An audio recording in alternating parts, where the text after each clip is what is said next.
Welcome back to the deep dive. Today we have a stack of sources that, let's just say, is one of the most unusual we have ever tackled. I think that's putting it mildly. Yeah, we're not looking at policy papers or, market trends. We are plunging headfirst into this epic, sprawling narrative. It spans millennia, dimensions, and it charts a terrifying confrontation. It's a clash between temporal warriors, messianic prophecies, and a fight for the future of the cosmos itself. So what's our mission here? Our mission is a crash course in high-level lore acquisition. This story, it's about this clash between disciplined Time Lords and a fanatical cult of vampires. And they're driven by destiny. It offers this really unique insight. Okay. We're going to extract the core ideas, the surprising facts, especially around the physics of vampirism and ancient Gallifreyan history. All packaged inside an adventure story. Exactly. And it's one we can pretty much guarantee you haven't heard before. And what immediately grabs you is the setting, the whiplash of it. We start in, modern, almost mundane England? Manchester, Totnes, yeah. Places you could go to tomorrow, and yet, boom, immediately you're hit with the highly dramatic, airborne reality of the undead. Mm-hmm. It sets this unique tone right away. It's this blend of grim realism and Gothic fantasy. It's a juxtaposition that just grounds the story instantly. You see a world, but there are these two figures just swooping over the skyline like debris. And they're totally unconcerned with being seen. Yeah. The rules of physics are bent right from the first page. Okay, so let's unpack this reality. We should start with the origins of the modern undead, which we see through Madeleine. Right, Madeleine. Her background is she's a goth from Totnes. And her conversion, which happened 4 years before our story starts, is deliberately unromanticized. It was at the Kingsbridge Inn. And it was forced, it was traumatic. The source is very explicit. It was a non-magical, purely biological event. It describes her screaming, then pulling her scarf away. It was a violent biological transaction. But here's the twist. 4 years later, she's completely adapted. She's happy. Totally. The source describes her grinning, with her black lipstick just laughing as she soars through the air. For her, the ability to fly and, not dying, it clearly outweighs the horror of how it began. And their daily life is this bizarre mix of invulnerability and this dark, almost domestic routine. They're flying high over Manchester, and they're pointing out where Jake's parents live down in Rusholme. And then the conversation turns to dinner. And the details here they're just astonishing. They're not just grabbing anyone. No, they're connoisseurs. They're specifically looking for an Indian or a Chinese restaurant that might have a customer with leukemia. I have to stop you there. Leukemia. Why leukemia specifically? Is there some chemical component they're after, or is this just decadence? It's the latter, but with a biochemical need mixed in. The implication is that blood chemistry, when it's altered by certain diseases, has a desirable flavor profile. For them, it's a delicacy. Like fine wine. Exactly. Like how they apparently talk about what former Smith's frontman Morrissey's blood tastes like. It's that level of detail. It elevates them beyond just monsters. They're disturbing epicures. And there's this weirdly strict dietary rule. No kidneys. Explicitly bad for me. It's darkly hilarious. Masters of the night, and they still have to worry about, organ toxicity? It shows the grim realism of their biology. They're still physical beings. They have constraints. So their dinner plans get interrupted. Oh, yeah. The atmosphere just rips apart. And that's the first sign that this isn't just a local horror story. This is a massive, pre-planned conspiracy. A huge pylon materializes on the skyscraper roof, a time baffle, and outsteps the Time Lady Ruth. So for listeners who might be newer to this lore, what does Prydonian Lady signify here? It signifies her lineage, her political alignment back on Gallifrey. The Prydonians are the most aggressive chapter, politically astute, often very conservative. So she's not an outcast? Not at all. She's a highly trained member of the ruling elite. And she's using advanced illegal technology. A time baffle is basically a temporal jamming device to hide a TARDIS materialization. And she has one goal. One high-tech agenda. Finding the vampire messiah. And her method for finding him is unsettling, to say the least. She needs to interrogate racial memory cells. Exactly. She tells the vampires to spread a pool of virgin blood on the roof. She's very specific about that. Very. She says it must contain no hint of anybody else's genes. Genetic purity is essential to trace the lineage correctly. And she pours in this clear liquid, an activation code. which houses bioplasmic data processors. Okay, I need an analogy for that. Think of the bioplasmic field as the soul, or the energetic signature of a living thing diffused through the body. These processors are like engineered nanobots. Okay. They use the bioplasmic signature in the blood to unlock the deep genetic history. They're tracing the bloodline backwards, sampling the entire history of the vampire race. It's genetic archaeology. Powered by Time Lord tech. And it works. The data dive reveals the origin of the whole conspiracy. Lord Yarven. Yarven is confirmed as the assassin of Varan, and importantly, the last undead survivor of E-Space. Right. E-Space. Let's pin that down. E-Space is exospace. An entirely different universe connected to ours, which is N-space, or normal space by, like, dimensional barriers. So Yarven isn't just some earthbound vampire. He's interdimensional. Which gives him a much deeper connection to cosmic history. The Vision places him in the early 1940s, trying to create an army of the night. And his defeat back then was dramatic, but flawed. Terribly flawed. The source paints this amazing picture. Catholic partisans in the Balkans under General Tito, they trap him. They throw silver crucifixes on him, a giant wooden cross, and they bury him alive. And Jake, the modern vampire, just laughs at this. He finds it hilarious, completely idiotic. Why idiotic? They use all the classic anti-vampire tools. Because they missed the fundamental physical requirements, the key steps: no staking, no decapitation. As Jake points out, without severing the brainstem or piercing the heart, Yarven couldn't collapse. So he was just stuck. Conscious. And immobile, trapped under the earth for decades, stewing, planning, waiting. And Ruath confirms why he matters by reading from this ancient book. This is where it goes from local horror to cosmic destiny. The text confirms the prophecy. Yarven is the vampire messiah. A prophecy made by the great vampire himself during his meeting with Rassilon. The founder of Time Lord Society, in the dark times. Yarven is destined not just to rule, but to succeed the great vampire. And, this is critical, be willingly consumed in the maw of time so his people can prosper. And Ruath closes the book and says, Not mystical nonsense, but an actual report of the future. It's an operational plan? It is. She's taking this mythical text and treating it like, I don't know, the minutes from a Time Lord committee meeting. It shows her fanaticism. She's an elite time lady who's abandoned her own civilization for this? Because she believes an ancient prophecy is a more reliable evolutionary path than the current Time Lord stagnation. And she declares she's the Perdonian lady destined to fulfill that vision with him. So we have our villain, we have the prophecy. Ruath's next move is to target the Doctor and his companions. Tegan and Nyssa, who are conveniently in Launceston, Tasmania in 1993. And Nyssa is the specific target. She is. And she's deeply vulnerable. She's a brilliant scientist, very logical, but she is still dealing with immense trauma. From the master wearing her father's body. Exactly. Having to watch that pre-existing psychological vulnerability makes her completely ripe for this kind of invasion. And the attacker is, well, it's one of the most unsettling parts of this whole thing, the child. A baby vampire, taken at a very early age, operating purely on instinct. It's the physicality of it that's so horrifying. It is. The child isn't malicious. It's just an animalistic predator. The source describes the fangs coming out of the smooth upper gums, the taste of its fingers like earth, like old mud in a playground. And the strength. This infant has enormous strength. Easily restraining an adult woman.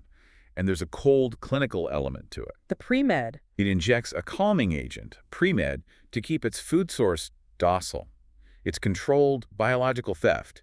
It shows even the most instinctual of them are part of an engineered species. And after this partial feeding, Nyssa's decline is slow but relentless. Immediately, she's sensitive to sunlight, she feels feverish in the summer heat, and crucially, this mental barrier comes down. She can't tell anyone. Can't. A profound sense of shame, embarrassment. It's a specific mental block engineered to stop the victim from getting help. This is where the Doctor comes in, trying to fight this with science, starting with Tegan's run-in with Jeremy Sanders. It's the Cockney vampire, yeah. Jeremy tries the classic hypnosis. But it doesn't work on Tegan. No, she's got that great strength of will. Her stubbornness is a superpower here. So she grabs the nearest thing, the spine of a Gideon Bible, and just slams it into the back of his head. Leaving a tiny white cross burned onto his skull. Okay, here we go. Deep dive moment. Why does a Bible work according to the Doctor's rational, scientific explanation? We need to really unpack this. It is a stunning bit of theoretical lore. The Doctor says the Bible works because of the vampire's absolute belief in its power. And that belief literally alters their bioplasmic reality. So it's about how certainty affects the transition between quantum and classical physics in the mind. Right. That is still incredibly abstract. Can you simplify how certainty turns into a physical burn? Okay, think of it like this. The vampire's bioplasmic field is its personal reality generator. Okay. If a human mind holds an absolute, unshakable conviction like this religious symbol is lethal, that human mind is, for a moment, forcing a change in the physical laws that govern the vampire. So it's not the cross itself. No, it's the certainty in the cross. Right. That certainty physically forces the vampire's bioplasmic field to react. It turns spiritual conviction into a tangible, physical weapon. Wow. So belief itself is the weapon, weaponized human certainty. Precisely. And then we get to garlic, which also has a chemical basis. Exactly. The doctor traps Eric, another vampire, with a circle of garlic bread. From Mrs. Capricelli's. Of course. Garlic is explained as a chemical agent. It interferes with the brain's ability to perceive the vampires. It's an anti-psychedelic. It slows down the brain's ability to process their hypnotic influence. Right. It increases your ability to see the straight and narrow. It makes their presence intolerable because all their subtle psychological tricks just fail. But then Eric's fate is just brutal, a sudden example of Yarven's power. After he betrays their intentions, he's driven to self-decapitation. By an unseen psychic force, Yarven from miles away. And his body just collapses into ash, instantly. Which forces the doctor to explain the physics of vampire death. Their bioplasmic field, he says, it's diffused through the body, but it's entirely centered on the brainstem. So if the brainstem is the main conduit, why does the whole body disintegrate? Why doesn't the head just fall off? Because severing that stem from the brain causes total, catastrophic system collapse. The bioplasmic field is their operating system. If you rip out the CPU, the entire system just diffuses. The physical matter collapses into dust. A pretty effective warning from Yarven. A very effective one. And as Nyssa's getting worse, Madeline comes in to offer her a way to rationalize it all. A new, chilling ethical system. Madeline argues that the undead are just the next step up from humans. Evolutionarily dominant. Right, so they should treat humans like cattle. But, and this is the twisted part, they offer a gentle and painless death. Why? Because fear makes the blood taste revolting. It's quality control. They're not sadists. They're practical predators who care about the quality of their product. But Nyssa, she's still drawn to the abilities, right? Despite the guilt. She is. The freedom of flying, the telepathy, the fact she'll never be lonely again because she's connected to the whole swarm. So she tries to find a scientific solution. She does. She experiments with blood substitutes in the TARDIS lab. Traconite dishes designed to mimic the nutrition without the horror. And it doesn't go well. No. Her body violently rejects it. She vomits it out, this knot of fatty deposits. And that physical shock triggers this moment of pure blood madness. She attacks Tegan. Tries to. And the only thing that stops her is Tegan invoking their shared past. Right, she doesn't use a Bible or garlic. No, she uses their friendship. She references the time Nyssa was possessed by the Mara creature. That shared emotional history, that's what anchors Nyssa. It pulls her back from the brink. A moment of humanity in all the biological horror. Exactly.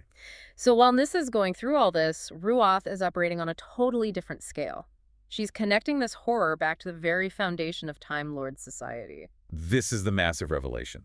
The core lore drop of the entire thing. Time Lords and vampires share a staggering 98% of the same genes. And this isn't a coincidence. No.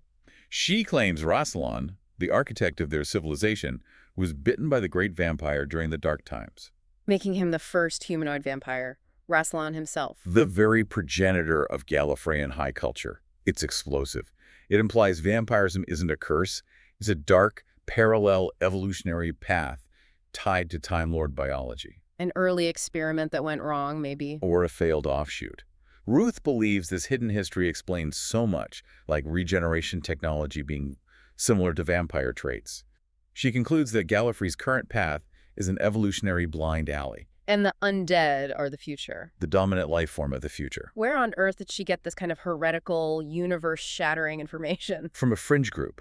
A heretical cult called the Cult of Rassilon the Vampire. Of course. They interpret Rassilon's history not as an age of light, but as a period of desperate biological experimentation, all driven by his own vampiric infection. Ruath, the Predonian lady, latched onto their ideology because it gave her a platform for her own political ambition. Which is to seize control of Gallifrey. And to do that, She needs some serious Time Lord firepower, which she gets through a brazen theft right from the capital. The time scoop. Mm-hmm. She uses a key artifact, the silver sigil ring of the great vampire. Which was forged from what? Rassilon's own personal ship command circuitry, an ancient, powerful piece of tech. By interfacing with that ring, she bypasses all the modern security and activates the ancient time scoop machinery. And the time scoop is, well, it's notorious for just ripping people and things out of time. It is. She captures key Time Lords, including Romana, and then just throws her into the vortex to play with one of those, a Drashig. So Ruath's goal isn't just to escape. No, it's to pave the way for Yarven to lead a union of Time Lords and undead, to conquer Gallifrey and restore it to what she calls its old glory under this new hybrid species. But Yarven isn't ready yet. Even after all that waiting, he needs to be empowered. He needs the symbiotic nuclei, the unique biological signature of the Time Lords that regulates regeneration and gives them their longevity. So she captures the child. The infant who bit Nyssa, yes, to serve as a biological filter. Time Lord blood, which Ruath stole from Gallifreyan biodata files, is drained from the child and filtered back and forth with the inert Yarven. To infuse him with those nuclei. But it hits a snag. The blood Jake provided wasn't Time Lord blood. It wasn't. He grabbed the wrong sample. And this failure, this is what triggers Ruath's ultimate terrifying commitment. She straps herself in. The Predonian lady, the political mastermind, straps herself into a mechanism to willingly donate all of her own blood to Yarven. It's a statement of absolute ideological fealty. She even tells the others to ignore her screams. A necessary political sacrifice. And the power of that Time Lord blood, her commitment, it's so immense, it triggers a fundamental change in her. She regenerates. The source describes this white light, a smell like organic ozone, and then she emerges as Ruath number 3. A new body, impeccably dressed, black flowing hair, the bruise from Romana's blow completely gone. Her commitment literally renewed her. And from the shadows, revived and complete, rises the vampire messiah. Yarven. Dressed like an aristocrat, waistcoat, boots, purple silks, he is physically and psychically magnificent. He declares himself Lord of the House of Yar, father to all Earth's undead. And he accepts Ruath as his queen. Biting her and declaring the beginning of their era, the long night is starting, the age of the undead is upon us. So with Yarven powered up, the strategic assault begins. And it targets not just time and space, but human ideology. Their focus is Victor Lang. The American TV evangelist, yeah. He's organized this massive rally at Old Trafford. Yarven sees him as the embodiment of organized, strong faith. Something he needs to either neutralize or harness. So Madeleine, still driven by this weird curiosity, lures him to Alderley Edge and kidnaps him. And she sees a conflict in him, right? An open person, but with this secret corner of self-doubt. Exactly. And they throw him into this supernaturally smooth-walled pit in Castle Yarven. To sweat out the garlic? Mm-hmm. He'd been taking garlic capsules. And the sheer strength of his faith is a physical barrier. Nyssa, in her moth form, she later sees it. His prayers create a tangible barrier she cannot cross to help him. And while this is happening, the doctor is analyzing the ash left behind at the ambush site. And he realizes it's not just residue, it's a terrifying new biological weapon. A highly potent, aerosolizable vampire DNA compound. He calls it a miniature bioplasmic vampire, an airborne viral agent that infests all living cells. Well, he even makes a chilling joke about having to worry about undead begonias if he'd used a bigger sample. Which means it can even infect plant life. Right. And the purpose of this compound is just horrifying. It's an anti-faith weapon. It weaponizes belief against the believers. Exactly. It operates based on your level of conviction. If you have weak faith or no faith, the aerosol just converts you into a new vampire. The horde grows exponentially. But if you have strong, absolute faith, or you're protected by garlic, like Lane's security team, the inverse happens. Instant, violent bioplasmic reaction. You combust, you turn into ash. So it turns anyone who tries to oppose them with spiritual belief into a self-destructing bomb. It's a brilliant, terrifying strategy. It guarantees either total conversion or the rapid, irreversible destruction of your opposition. And the physical assault begins with the manipulation of time itself, the dark time. Ruath uses Yarven's new Time Lord plasma to create this massive temporal device, an industrial-scale time baffle. And its first use? Night falls 2 hours early across Manchester. It defies all physics, because it's total chaos. But the undead love it. They celebrate 2 extra hours of freedom. While this is going on, Nyssa, in her moth form, she finds Lang, And this is her turning point. It is a moment of profound disillusionment. She overhears Ruath talking, confirming that the promise of a cure Reversing the process by the full moon. was an outright lie. Ruath mentions almost casually that Yarven just enjoys tormenting the young and innocent, And Nyssa is just sickened by her own gullibility. and she flees to warn the doctor. And the ultimate plan is revealed. It's monstrously ambitious. It's global. The goal is perpetual night. Keep the dark time running indefinitely, powered by Yarven's brain. Then they release the viral agent into the stratosphere, Carried by flying vampires. ensuring conversion or destruction across the entire globe as they travel forever with the long night they've engineered. Which brings us to the climax. The doctor realizes Castle Yarven is a deception. That's the breakthrough. The castle isn't just a castle, it's a TARDIS. A Gallifreyan time machine hidden by a camouflage system. And the doctor deduces the controls must be hidden in the external features. He uses this analogy of stealing cars. You have to find the electronic interface. How does he connect a moat and a drawbridge to TARDIS mechanics? He figures the system has to be designed to interface with Gallifreyan tech, probably ancient Rassilon-era circuitry. So he adapts his own TARDIS key. Attaches liquid metal to it, making it a specialized probe, and plunges it into the moat. And that springs the lock. It gives him access to the real controls hidden beneath the stone facade. But before that final confrontation, Yarven drops another twist. A deeper, older conspiracy. He reveals a secret conversation with a cosmic entity named Agonal. Who claimed to be his true father. Yes, having come to his mother as a shower of rain. And Agonal warned him that his queen Ruath would betray him. That she wanted to use the undead as breeding stock for a new Time Lord empire. Rather than letting them dominate, which explains that undercurrent of tension between them. And this all comes out as Yarven is trying to force the newly vampirized doctor into the time baffle machine. His plan is to burn out the doctor's Time Lord brain to power the infinite night. But the doctor moves fast. He grabs the silver sigil ring, The Rassilon artifact. from the paralyzed Ruath, and he uses it, along with his Gallifreyan presidential access codes. What does that combination do to the vampire TARDIS? It forces a core system override. The ring, being made from Rassilon's original ship circuitry, gives him fundamental command access. He forces Castle Yarven to instantly dematerialize and change shape wildly. Which throws the whole vampire horde into confusion. Buys him precious time. And while the doctor is scrambling their plan, Victor Lang delivers his final tragic sermon. He's back at Old Trafford. He confesses his flaws, his hypocrisy, declares his love for his daughter Madeleine, and at the same time the viral aerosol is released into the stadium. And the faithful. The massive congregation, fortified by their fervent absolute belief, they combust. Their weaponized faith destroys them. Hundreds of people gone in balls of flame. Lang's redemption is inseparable from this mass tragedy. The doctor manages to stop the chaos by moving the entire TARDIS castle to a very specific place. This is the ultimate historical deus ex machina. He pilots it to a twin sun system. A system created by Omega. In ancient times, specifically to prevent vampire expansion in that sector, he knew about them.